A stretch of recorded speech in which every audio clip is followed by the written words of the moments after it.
নমস্কার, আপনারা দেখছেন 24 আওয়ার্স টিভি। আপনাদের সঙ্গে সরাসরি রয়েছে আমি পিএসটি।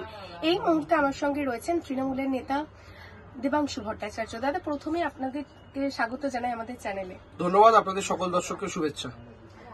যাদবপুর কাণ্ড নিয়ে রাজ্য রাজনীতি উত্তাল।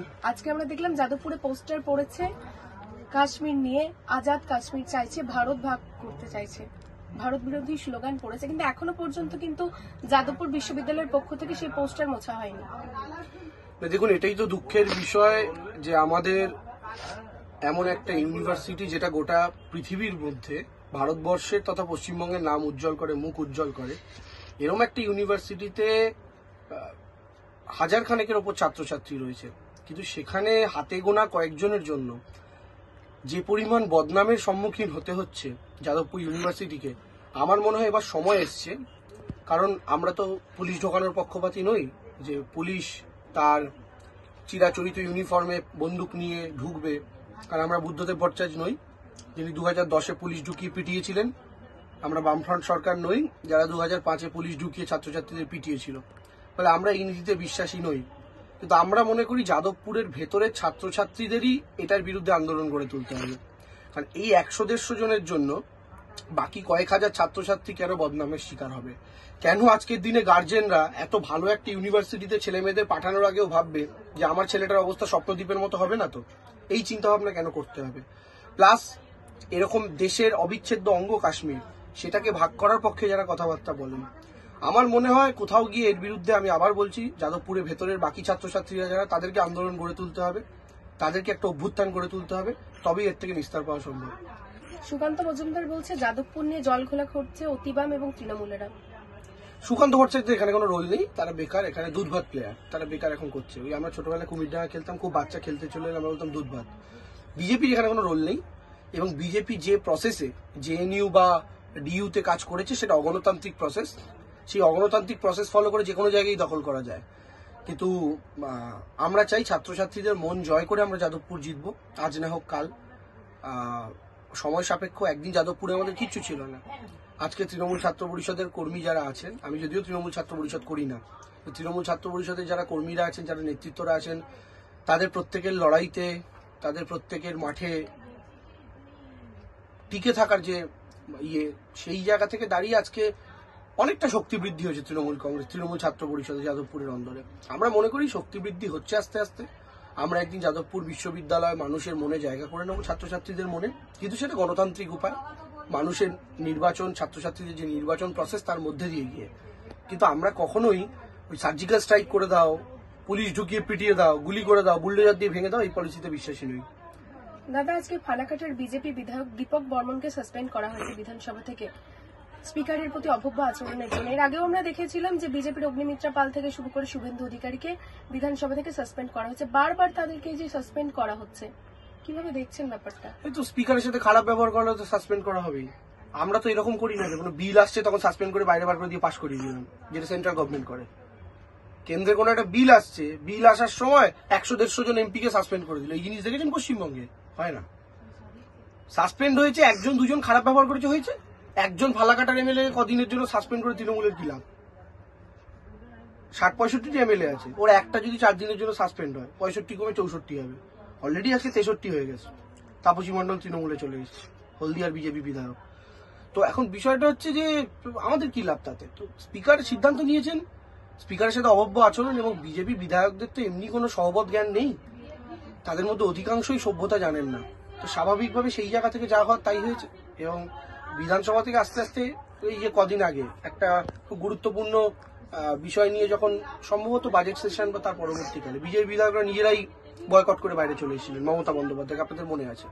তো আজকে তারা বয়কট করে বেরোচ্ছেন, যারা যারা বেরিয়েছেন, মানুষ তারা যেন পার্মানেন্টলি বিধানসভায় ঢুকতে না পারেন তার ব্যবস্থা। দাদা, আজকে আমরা দেখলাম যাদবপুরে অধ্যাপক ওম প্রকাশ মিশ্রকে ঢুকতে বাধা দিচ্ছে এসএফআই ছাত্ররা, বিক্ষোভ করছেন, নানান পোস্টার সাটিয়ে তাকে আটকাচ্ছেন, এমনকি ক্যাম্পাসের মধ্যে পুলিশকেও ঢুকতে দিতে চাইছেন না। এটাই আমি বলছি, যার যার কর্মক্ষেত্রে তাকে যদি ঢুকতে বাধা দেওয়া হয়, এটাই ধরুন উল্টোটা হলো যে কালকে বাংলার অন্যান্য ছাত্র যুবরা মোহাম্মদ সেলিম আর সুজন চক্রবর্তীকে আলিমুদ্দিন স্ট্রিটে ঢুকতে দিচ্ছে না, কেমন হবে? ভাল লাগবে জিনিসটা?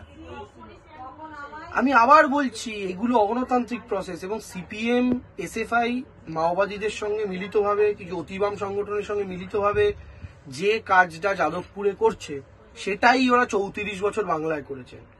আমাদের জেনারেশনের অনেকেই, মানে আমি তো ধরুন ক্লাস 11 কি 12-এ পড়ি যখন তৃণমূলের সরকার ক্ষমতায় আসে, সিপিএম ক্ষমতা থেকে যায় 2011 সালে।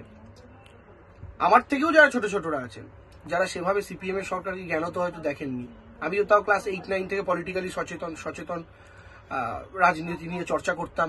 ফলে সেই জায়গা থেকে দাঁড়িয়ে আমার এই 3-4 বছর সিপিএম কে ভালো মতো বোঝার সুযোগ হয়েছে ক্ষমতায় থাকাকালীন। কিন্তু যারা আরো ছোট আমাদের থেকে, 18, 19, 20, 21, 22, 24, 25, 26 বছর বয়স, তারা তো জানেন না সিপিএম এর অত্যাচারটা কি ছিল, কেন মানুষ তাদের শূন্য করে দিয়েছে। তারা যাদবপুরটা দেখুন, যাদবপুরটা দেখলেই বুঝে যাবেন বাংলায় 34 বছর তারা কি করেছে। যাদবপুরে কি হয়? কেন্দ্রীয় মন্ত্রী ঢুকলে তাকে চুলের মুঠি ধরে নেড়ে দেওয়া হয়, রাজ্যের মন্ত্রী ব্রাত্য বসু ঢুকলে তার উপর আক্রমণ করা হয়, তার গাড়ির চাকার হাওয়া খুলে নেওয়া হয়, গাড়ির ওপর অশ্রাব্য গালাগালি করা হয়, গাড়ির কাঁচ ভেঙে দেওয়া হয়, তারপরে তার মাথা ফাটাতে যাওয়া হয়। এর আগে আরো কেউ ঢুকেছিলেন, তাদেরকে আক্রমণ করা হয়েছে।